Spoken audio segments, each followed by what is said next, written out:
Hello दोस्तों, welcome back to my channel. मैं थोल्ला भाई पीके में आपका स्वागत है। तो दोस्तों, आज का जो आपका टॉपिक है वो है फिजिक्स के लॉन्ग प्रश्न जो कि आंकिक प्रश्न में पूछे जाते हैं। तो इन सवालों को हम कैसे सॉल्व करेंगे, तो चलो सीखते हैं। जैसे कि लिखा है कि निम्न परिपथ में ज्ञात कीजिए। आपका ये फिगर बना होगा और आपके पास ये तीन वैल्यू हैं। एक है आपका प्रतिबाधा, एक है धारा और वोल्टेज के मध्य कालांतर, एक है आपका शक्ति गुणांक। अगर आपको ये वीडियो बहुत अच्छे से समझना है तो सबसे पहला काम आप एल सी और आर डेरिवेशन को पढ़ लीजिए, जिसका वीडियो मैंने डाला है और डिस्क्रिप्शन में लिंक भी है, या तो आप प्ले लिस्ट में जाकर देख सकते हैं। तो देखो यहाँ पे क्या लिखा है, ओम का ये निशान है ना, मतलब 500 ये आपका क्या है, ये आपका आर है। आर का वैल्यू कितना लिखा है, 500 ओम। एच मतलब हेनरी, ये आपका यल है। और माइक्रोफैरड धारिता का मात्रक फैरड होता है। मतलब हर एक वैल्यू को पहले हम लिख लेते हैं, उसके बाद सवाल को सॉल्व करते हैं। तो आपके पास क्या क्या वैल्यू है, आपके पास है वैल्यू, तो यहाँ पर हम लिखेंगे सबसे पहले क्या है हमारे पास। तो हमारे पास है आर, ठीक है। आर कितना लिखा है, तो आर की वैल्यू लिखा है आपके पास 500 ओम लिखा है, ठीक है। दूसरी वैल्यू आपका सी मतलब धारिता लिखा है 20 माइक्रो फैरड, मतलब सी बराबर हो जाएगा 20 गुणे 10⁻⁻6 और यहाँ पे हो जाएगा फैरड हो जाएगा। उसके बाद एच यल हेनरी लिखा आपका 10, यहाँ पे हेनरी लिखा है, यल बराबर 10 हेनरी, और वी बराबर में लिखा है 200, यहाँ पे साइन लिखा है, यहाँ पे 100, यहाँ पे टी ये लिखा है ना। तो हम तुलना करेंगे v बराबर, किससे तुलना करेंगे, b बराबर b नॉट, ठीक है। b बराबर b not sine omega T से करेंगे तुलना। तो b नॉट की जगह पे देखो क्या लिखा है, b नॉट की जगह 200 लिखा है, तो b नॉट बराबर हो जाएगा 200, और ओमेगा की जगह 100 लिखा है, तो ओमेगा की जगह पे हो जाएगा 100। देखो ये सारी चीज़ें तो आपको प्रश्न से ढूंढ ढूंढ के लिखना है, ठीक है। सी आपका क्या है, माइक्रोफैरड 20 माइक्रोफैरड, माइक्रो की जगह पे 10⁻⁻6 यहाँ पे फैरड हो गया। आर आपका 500 दिया है, एल आपका दिया 10 हेनरी लिखा है। अब हम सवाल में सबसे पहले फार्मूले को लगाते हैं। देखो फार्मूला लगाने से पहले कुछ चीज़ें आपको पता होना चाहिए। क्या, देखो आर का वैल्यू पता है, हमें ज़रूरत पड़ेगा एक्स एल की, और एक्सएल बराबर क्या होता है, ये होता है आपका ओमेगा एल होता है, ठीक है। एक्सएल बराबर क्या होगा, ओमेगा एल होगा।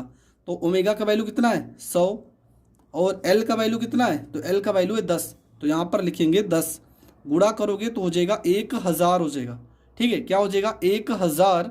उसके बाद देखो क्या लिखा है, एक्सएल हो गया, इसके बाद एक्स सी लिखा जाएगा। एक्स सी बराबर होता है फार्मूला 1/ओमेगा सी होता है फार्मूला। तो यहाँ पे हो जाएगा 1/ओमेगा का वैल्यू है 100, और सी का वैल्यू कितना लिखा है 20 गुणा 10⁻⁻6, 20 गुणे 10⁻⁻6। इसको थोड़ा से हम सॉल्व करते हैं तो हो जाएगा, देखो 10⁻6 को ऊपर भेजेंगे तो इसको हम लिख सकते हैं 10⁻3 और गुणे 10 की मतलब 1000। क्यों, देखो 3 जीरो यहाँ पे, 1 2 3 तो 6 है ना, 3 यहाँ 6 हो गया। और नीचे कितना है, देखो 1 2 3 10⁻3, और क्या लिखा है, गुणे में 2 लिखा है। 3 से 3 कट जाएगा, 2 से 1000 को काट देंगे तो आ जाएगा 500। कितना आ गया, 500 आ गया। और आर का वैल्यू, तो आर का वैल्यू सीधा सीधा 500 लिखा है। ये सारी वैल्यू तो आपको पता चल गई। देखो एक्स एल जो होता है वो होता है ओमेगा एल के बराबर होता है, एक्स सी जो होता है वो 1/ओमेगा सी के बराबर होता है, और आर की जगह पे आपको कुछ भी चेंज नहीं करना है। तो ये हो गए फार्मूले। हमें 3 चीज़ें निकालनी है सवाल में। पहला प्रतिबाधा, ठीक है, पहला आपका क्या निकालना है, पहला आपका निकालना है प्रतिबाधा, और प्रतिबाधा को जेड से प्रदर्शित करते हैं, ठीक है। फार्मूला क्या होता है, फार्मूला होता है आर का स्क्वायर प्लस में एक्स एल माइनस में एक्स सी का स्क्वायर, ठीक है। ये आपको निकालना है। एक्स एल की जगह पे आप ओमेगा एल को लिखोगे, ये सब डेरिवेशन में मैंने पहले ही पढ़ाया है। एक्स एल बराबर ओमेगा एल होता है, और एक्स सी बराबर होता है 1/ओमेगा सी होता है, 1/ओमेगा सी। तो ये इसकी जगह पे हम एक्सएल की जगह पे हम लिखेंगे आर स्क्वायर प्लस एक्सएल की जगह पे ओमेगा एल, और एक्स सी की जगह पे 1/ओमेगा सी का होल स्क्वायर। अब ये सारी चीज़ों को हम कैसे सॉल्व करेंगे, तो चलो सीखते हैं। आप हर एक फार्मूले का मतलब समझ चुके हैं, अब इन सारे सवालों को आपको लिखना कैसे है पेपर में, उन सारी चीज़ों को हम डिस्कस करते हैं।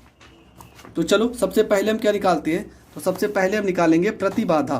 ठीक है, सबसे पहले हम क्या निकालेंगे, प्रतिबाधा मतलब Z बराबर फार्मूला हो जाएगा R का स्क्वायर प्लस में XL माइनस में XC का होल स्क्वायर। ठीक है, ये आपका होता है प्रतिबाधा, मतलब Z बराबर हो जाएगा R का स्क्वायर प्लस में XL की जगह पे ओमेगा L और XC की जगह पे ओमेगा C का होल स्क्वायर हो जाएगा। मतलब Z बराबर हो जाएगा, R की जगह पे क्या लिखेंगे 500 लिखेंगे, 500 का होल स्क्वायर प्लस में ओमेगा एल का वैल्यू कितना निकाले थे 1000, तो यहाँ पे 1000 और 1/ओमेगा C का वैल्यू कितना आया था तो 500। ठीक है, अभी अभी हमने करके दिखाया भी था 500, अब पूरे का लग जाएगा होल स्क्वायर हो जाएगा। मतलब Z बराबर हो जाएगा 500 का होल स्क्वायर और प्लस में यहाँ पे भी हो जाएगा 500 का होल स्क्वायर हो जाएगा। ठीक है, अब यहाँ पे क्या होगा, सबसे पहले यहाँ पे लिखेंगे Z बराबर, देखो 500 500 कितनी बार लिखा 2 बार, तो इसको आप लिख सकते हो 2 गुणे 500 का होल स्क्वायर, इसे आप लिख सकते हो। ठीक है, क्या लिख सकते हो, आप लिख सकते हो 2 गुणे 500 का होल स्क्वायर आप लिख सकते हो। इसके बाद क्या करना है आपको, देखो 500 का स्क्वायर है ना, तो ये तो बाहर आ जाएगा, 500 आ जाएगा बाहर क्योंकि इसके साथ स्क्वायर है, पर √2 रह जाएगा अंदर, और प्रतिबाधा का मात्रक भी ओम होता है। तो ये आपका आ गया पहला आंसर। ठीक है, पहला आंसर आपका आ चुका है।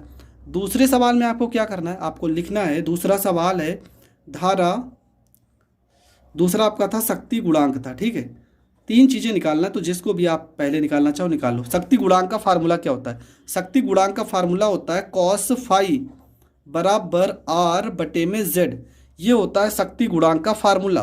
तो यहाँ पे हो जाएगा cos, यहाँ पे हो जाएगा फाई।